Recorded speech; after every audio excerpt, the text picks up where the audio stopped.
देशामध्ये जसजसं मोदी सरकार येऊ लागले मागच्या 15 वर्षामध्ये, तसतसं दलितांवरचे, अल्पसंख्याकांवरचे, अति अल्पसंख्याकांवरचे हल्ले वाढत चाललेत. आताच काही दिवसांपूर्वी परभणीमध्ये कायद्याचा अभ्यास करणारा, आमच्यासारखा कायद्याचा अभ्यास करणारा विद्यार्थी एका आंदोलनामध्ये, आपल्यासारख्या शांततेच्या आंदोलनामध्ये सहभागी झाला. सहभागी होत असताना त्याला कायद्याचा अभ्यास करणारा माणसाला कायद्याची जाण असते, तर कायदा आमच्या बापाने लिहिलेला आहे. असं असताना त्याला अटक करणं, त्याला न्यायालयाने जेव्हा जामीन दिला तरी सुद्धा त्याला बाहेर न काढता बेदम मारणं आणि कस्टडीमध्ये त्याचा मृत्यू होतो, तरी सुद्धा या राज्याचं सरकार त्या संदर्भात एक संवेदनशीलता म्हणून सारी चर्चा सुद्धा करायला तयार नाहीये.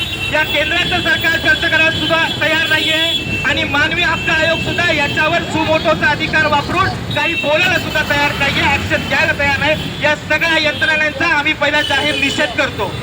हे सगळं होत असताना दुसऱ्या बाजूला अमित शहा संसदेमध्ये म्हणतात की आंबेडकर ही फॅशन झाली आहे. बाबा, आंबेडकर आमच्या रक्तात आहे. तू ज्या पदावर बसलाय, ज्या पदावर तू बसताना जी शपथ घेतली आहे ती बाबासाहेबांनी लिहिलेल्या संविधानाच्या माध्यमातून घेतली आहे. तुझ्यात जर दम असता तर तू बाहेर बोलला असता. तुला माहित होतं की मी संसदेत बोलल्याच्या नंतर मला त्या राज्यसभेच्या सभापतीचं संरक्षण असतं, त्यामुळे मला कोणी काही करू शकत नाही. पण हे आम्ही सगळे हे विसरणार नाही, कारण संविधान आमच्या बापाने लिहिलेलं आहे. आणि तुला धडा शिकवल्याशिवाय आणि तुझ्या पक्षाला धडा शिकवल्याशिवाय आणि तू पाळलेले जे कुत्रे आहेत, RSSचे, बजरंग दलचे, विश्व हिंदू परिषदचे आणि अजून जे काही कोणी तुम्ही गल्ल्याबोळ्यांमध्ये सोडलेले, या सगळ्यांना भीमसैनिक आणि गोरेगावकर एक चांगला धडा शिकवणार आहे. त्याचबरोबर फडणवीस सुद्धा याबद्दल बोलायला तयार नाही. काल विरोधी पक्षांनी जेव्हा स्थगन प्रस्ताव आणला त्याच्यावर सुद्धा स्थगन प्रस्तावावर विधानसभेचे अध्यक्ष बोलायला तयार नाहीये.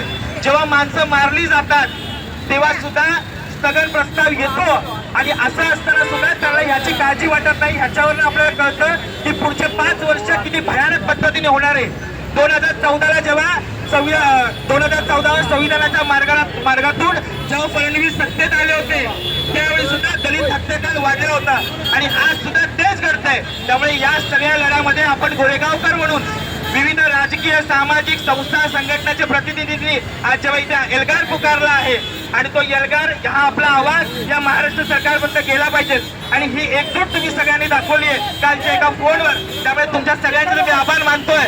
पण त्याचबरोबर ही लढाई आता सुरू झाली आहे. जसजशा या गोष्टी घडत जातील त्यावेळी आपल्याला एकत्र यावं लागेल, नाहीतर हे आपल्याला संपवून टाकतील. हा एक मेसेज त्यांनी कालच्या ह्या सगळ्या गोष्टीमध्ये दिलाय. त्यामुळे पुन्हा एकदा जय भीम, जय भीम, जय भीम. सूर्यवंशीच्या मारेकरांना शिक्षा झालीच पाहिजे, झालीच पाहिजे, झालीच पाहिजे. सूर्यवंशीच्या मारेकरांना शिक्षा झालीच पाहिजे, झालीच पाहिजे, झालीच पाहिजे.